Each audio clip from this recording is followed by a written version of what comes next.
Okay, one of the important things to note in the wireless LAN controller is the terminology associated with the connection, the connectivity.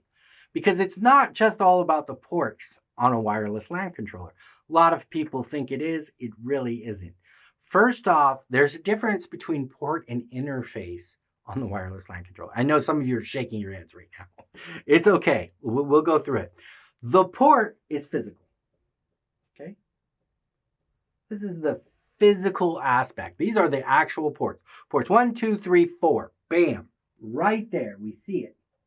On this particular controller, there's up to 8, right? But these are the physical portions.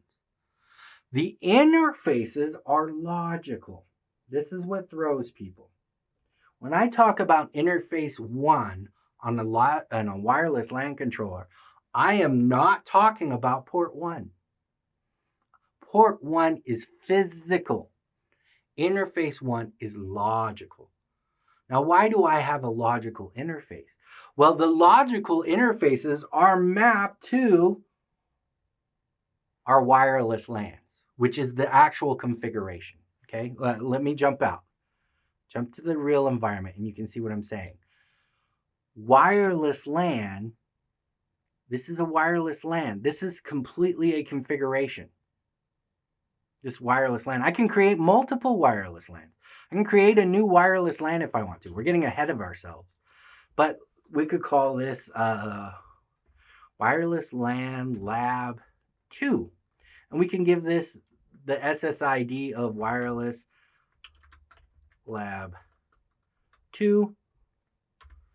And we can give this an ID of 2. We click Apply.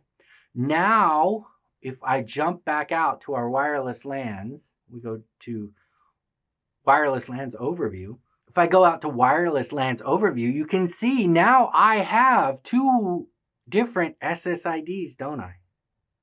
We can see the security is completely different. We have WPA2 pre-shared key, and we have WPA2 802.1x, so radius.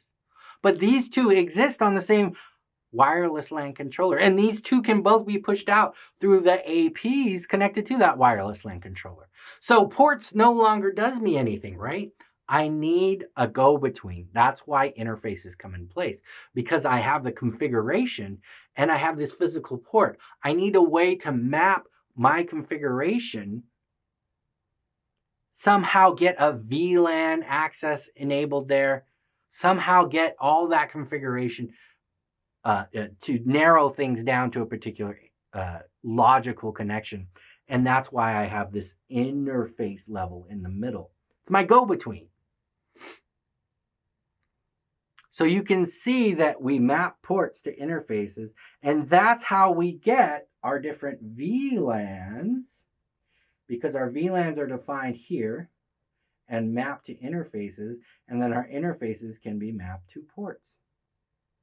That's how we get our VLANs associated. So that's how we get this mapping to take place. We have our physical, we have our logical, and then we have our configuration, which is our wireless LAN.